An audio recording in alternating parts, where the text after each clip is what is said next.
Hello friends, welcome back to my channel steps to grow and my name is Parul. Friends, इस video में जैसे कि आपको title से पता चल ही गया होगा, हम इस बारे में बात करने वाले हैं कि मेरा स्केड्यूल कैसा रहता है बीइंग एन एसबीआई क्लर्क। अब इसमें मैं बात करने वाली हूँ मेरे बैंक के अंदर का स्केड्यूल, क्योंकि बहुत सारे लोग मेरी वीडियोस के नीचे ये कमेंट करते हैं कि मैम हमें बताइए कि एसबीआई क्लर्क बनने के बाद बैंक में आपके क्या क्या काम रहते हैं। स्पेसिफिकली टू द पॉइंट वो लोग जानना चाहते हैं कि मैं क्या क्या काम करती हूँ। नाउ आई अंडरस्टैंड दिस, क्योंकि मैं जब तक बैंक में नहीं गई थी मुझे कोई आइडिया नहीं था कि क्या जॉब में क्या क्या काम हो सकते हैं, हम क्या क्या करते हैं। तो आई रियली थॉट कि this would be very helpful for you people who are outside the bank right now. May be from a customer point of view आपने देखा होगा थोड़ा बहुत ही क्लरिकल लोग क्या काम करते हैं, but from a point of view of the employ कि एम्प्लॉय के नज़रिए से अगर हम देखें तो क्या क्या काम रहते हैं, कैसा कैसा स्केड्यूल रहता है, मैं कोशिश करूँगी फ्रेंड्स इसे बेस्ट एक्सप्लेन करने की। I hope I am able to put some light. अगर आप लोगों को ये वीडियो अच्छी लगे तो प्लीज़ इसे लाइक करें। मेरे चैनल को सब्सक्राइब नहीं किया है तो प्लीज़ मेरे चैनल को सब्सक्राइब करें। इस वीडियो को अपने फ्रेंड्स के साथ शेयर करें जो लोग बैंकिंग की प्रिपरेशन कर रहे हैं या फिर जो नहीं भी कर रहे हैं, जो जनरली थोड़ी नॉलेज चाहते हैं from the point of view of an employ कि कैसे हम काम करते हैं और क्या क्या काम करते हैं। तो प्लीज़ इस वीडियो को शेयर करें और मेरे चैनल को ग्रो करने में हेल्प करें फ्रेंड्स। ठीक है, चलिए अभी हम स्टार्ट करते हैं वीडियो। तो फ्रेंड्स, आप लोगों को ये चीज़ अच्छे से समझ आए और मैं इसको बेटर वे से एक्सप्लेन कर सकूं, इसलिए मैं इस वीडियो को 2 पार्ट्स में डिवाइड कर रही हूँ। बहुत सारे मेरे सब्सक्राइबर्स हैं उनको पता होगा और बहुत सारे लोगों को नहीं भी पता दैट मेरी अभी तक 2 ब्रांचेज़ रह चुकी हैं। मेरे को जॉब करते हो गए हैं 10 मंथ्स, जिसमें से first 5 months I was in the other branch और अभी मैं अपने होम टाउन में हूँ। मुझे 5 मंथ्स हो गए हैं यहाँ पे जॉब करते हुए। ठीक है, तो ऑल इन ऑल मैं 2 जगह काम कर चुकी हूँ। तो मैं अपनी दोनों ब्रांचेस के एक्सपीरियंसेस आप लोगों के साथ शेयर करूँगी। When I was in the first branch वहाँ पे my job profile was entirely different. अभी मैं जब दूसरी ब्रांच में आई तो मुझे उस सीट पे नहीं बिठाया गया, मेरी सीट बदल दी गई। तो यहाँ पे जो मेरा काम था वो बिल्कुल डिफरेंट था। ठीक है, तो मैं आप लोगों को थोड़ा एक्सप्लेन करके बताऊँगी ताकि आप लोगों को थोड़ा बेटर समझ आ सके। जो लोग बैंक में आते हैं उन्होंने ऑब्जर्व किया होगा इस काम को, मे बी कोई बहुत से लोग जानते होंगे, पर मैं कोशिश कर रही हूँ आप लोगों को थोड़ा एक्सप्लेन करने की कि मैंने क्या क्या किया और मेरे नज़रिए से क्या क्या काम बीइंग अ क्लरिकल आपके रहते हैं इन एसबीआई और किस तरह की लाइफ रहती है। बहुत सारे लोग हैं जिन्होंने ये सुना है कि हाँ एसबीआई में तो बहुत काम करवाते हैं, बहुत हेक्टिक है, एसबीआई में clerical job is not a good job. मैं हमेशा अपनी वीडियोज़ में ये कहती हूँ कि it is all about management. So I'm making this video just to clarify. I am telling you each and everything without filters. उसके बाद आप लोग अपने लिए डिसाइड कर सकते हैं आप लोगों के नज़रिए में ये जॉब डिफ़िकल्ट है या फिर मैनेजेबल है या फिर इजी है। आई गेस कि इजी तो किसी को नहीं लगेगी, इट इज़ ईदर मैनेजेबल और डिफ़िकल्ट। तो फ्रेंड्स, मेरी फर्स्ट ब्रांच जो थी उस ब्रांच में जो मेरी सीट थी वो थी मिसलेनियस की सीट। अब मिसलेनियस में क्या क्या काम होते हैं सबसे पहले मैं आपको ये बता देती हूँ। उसमें होती हैं चेक्स के सारे काम।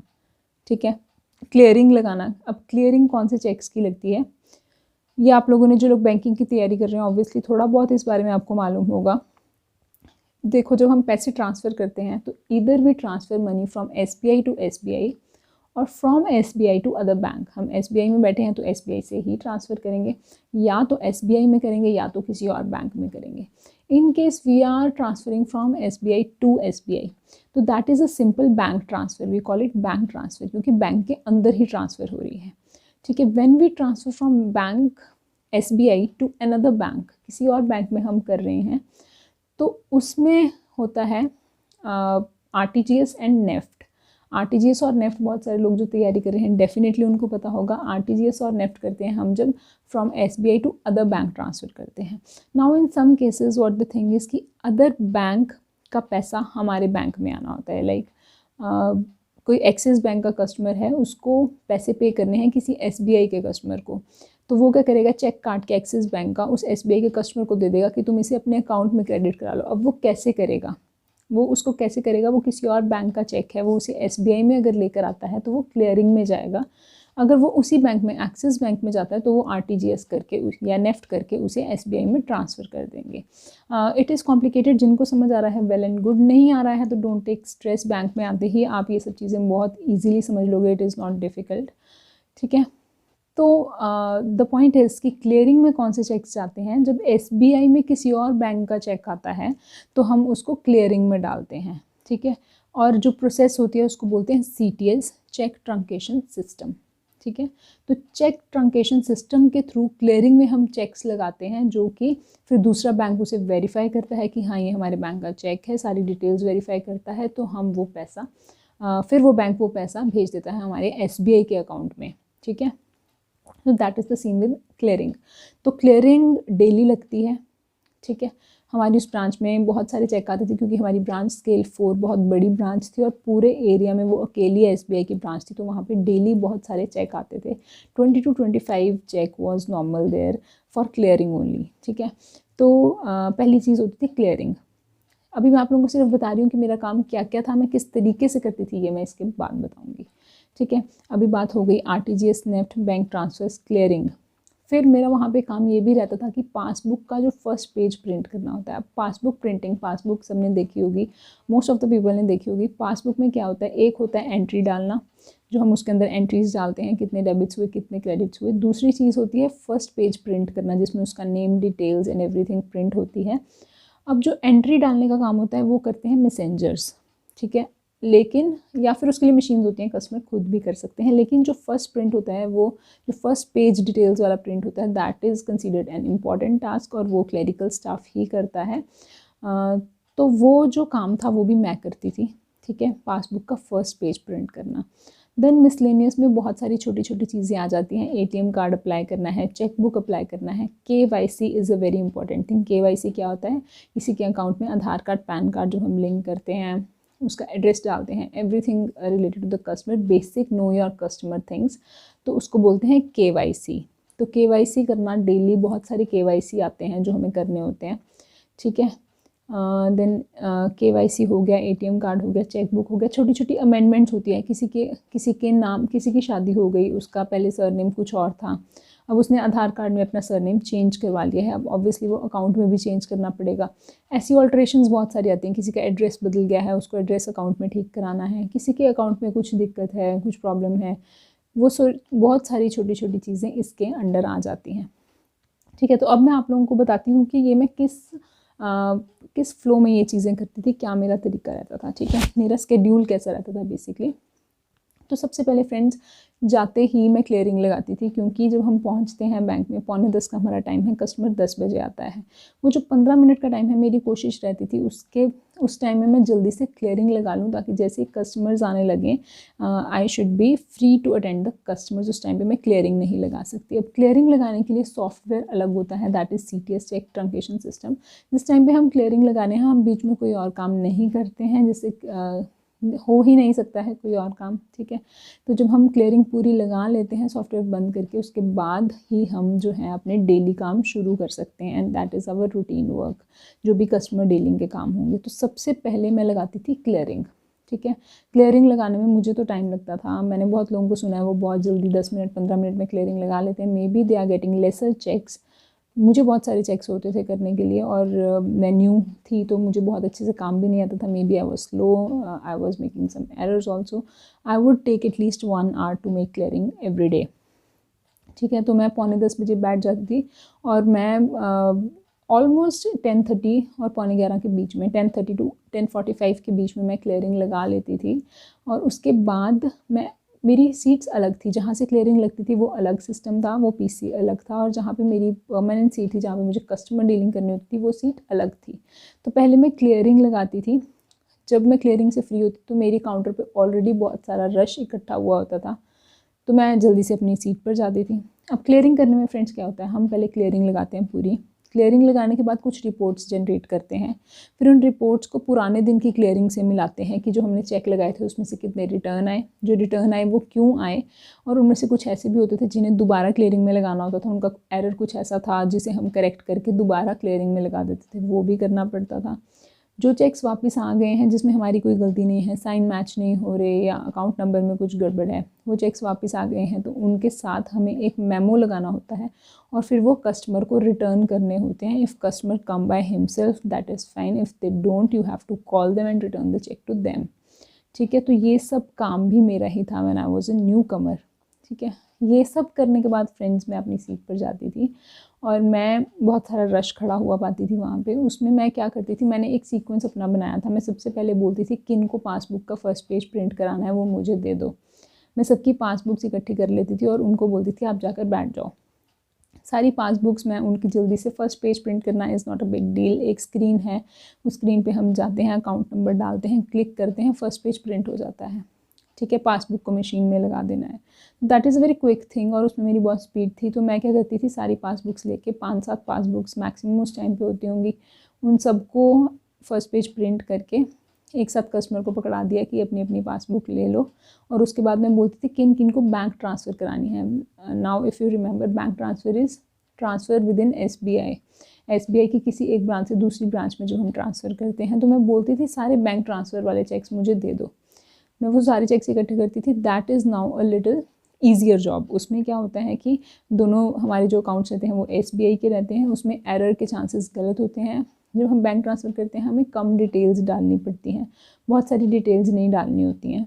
उसमें हमें दोनों अकाउंट नंबर्स और अमाउंट और थोड़ी सी और एक्स्ट्रा डिटेल्स डालनी होती हैं। वो that is a little quicker than RTGS और नेफ्ट। मतलब हमारी तरफ से करने में थोड़ा क्विक होता है और उसमें एरर कम होते हैं, क्योंकि उसमें हम अकाउंट नंबर जब डालते हैं वहाँ पे वेरीफाई हो जाता है, कस्टमर का नाम आता है, तो हमें वेरीफाई हो जाता है कि अकाउंट नंबर में कोई गलती नहीं है, हमें बार बार चेक नहीं करना पड़ता।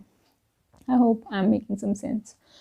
तो मैं सारी BT लेती थी और सारी जो बैंक ट्रांसफर्स हैं वो एक साथ कर देती थी। फिर उन सब कस्टमर्स को जैसे जैसे रश कम होता है ना फ्रेंड्स, प्रेशर दिमाग के ऊपर कम होता है और आप ज़्यादा अच्छा काम कर पाते हो। That is what I feel. तो मैं हमेशा ये करती थी कि जिस काम में गलती होने के चांसेस कम है उसे सबसे पहले पकड़ती थी। जैसे कि पासबुक प्रिंटिंग, उसमें गलती क्या ही होगी, प्रिंट करके जल्दी से कस्टमर को भेज दिया, क्राउड थोड़ा कम हो गया। बैंक ट्रांसफ़र में भी गलती के चांसेस कम है, किया, कस्टमर को भेज दिया। देन मेरे पास लोग आते थे स्टेटमेंट निकलवाने, बैंक स्टेटमेंट निकालने वाले भी कस्टमर्स डेली बेसिस पे बहुत सारे आते थे। देन मैं बैंक स्टेटमेंट वाले जनरली प्रेफर करती थी जल्दी से जल्दी, क्योंकि क्या करना है, मैंने यहाँ से कमांड देनी है और प्रिंटर पे कमांड चली जाएगी, स्टेटमेंट आने में टाइम लगेगा। तो मैं क्या करती थी, कमांड देती थी, कस्टमर को बोलती थी प्रिंटर के पास जाके वेट कर लो। Ultimately that customer is going from my counter to another place where he has to collect the statement.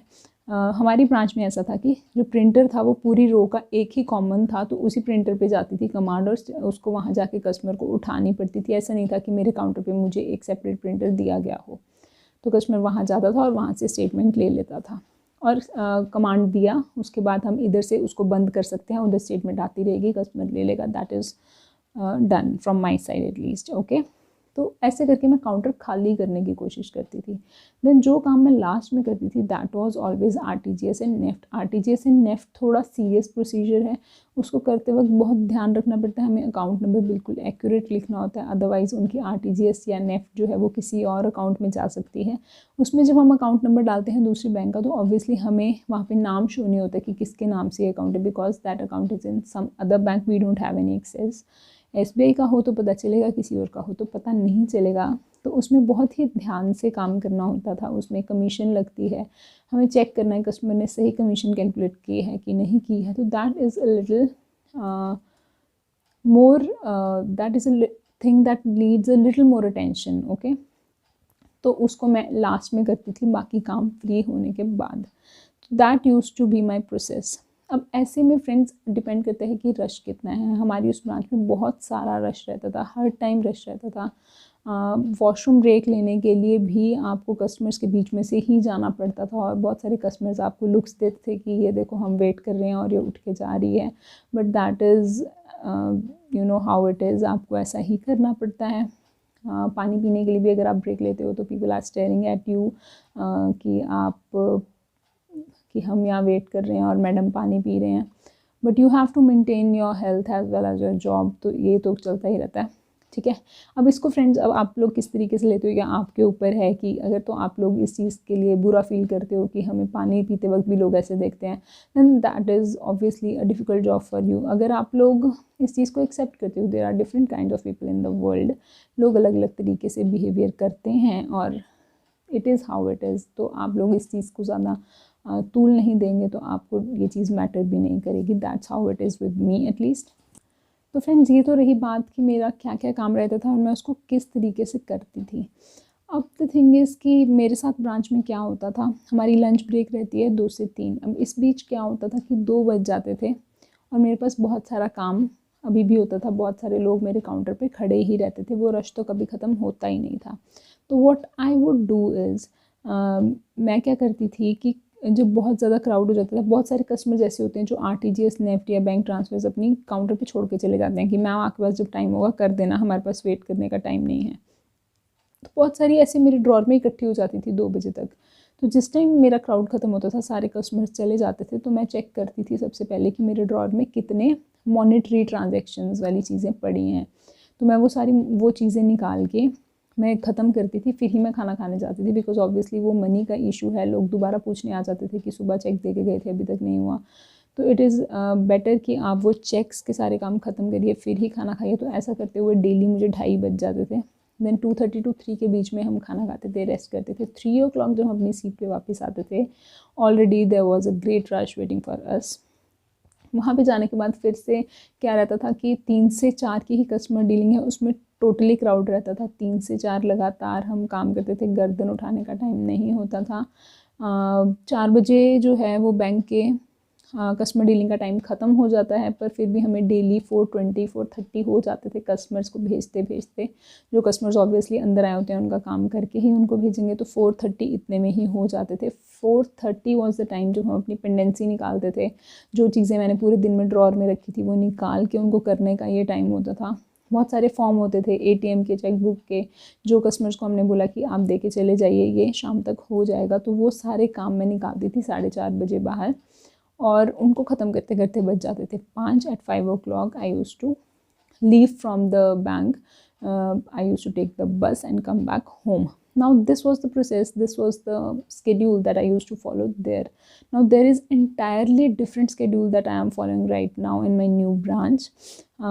For that I think you need to wait for the next video. Friends, अगर आपको ये video अच्छी लगी है और इस video पे आप लोग अच्छा रिस्पॉन्स देते हो, अगर मुझे लगता है कि you people are actually interested, तो I am going to make that another part जिसमें मैं आप लोगों के साथ शेयर करूँगी कि मेरी अभी की क्या रूटीन है। That is entirely different from the previous one. यहाँ पे मेरी सीट बिल्कुल अलग है, I am on account opening, और यहाँ पे मेरा काम वहाँ से बिल्कुल अलग है। यहाँ पे जो मैं मेंटेन कर रही हूँ, बैलेंस कर रही हूँ, I think I am doing it better from as compare to that one.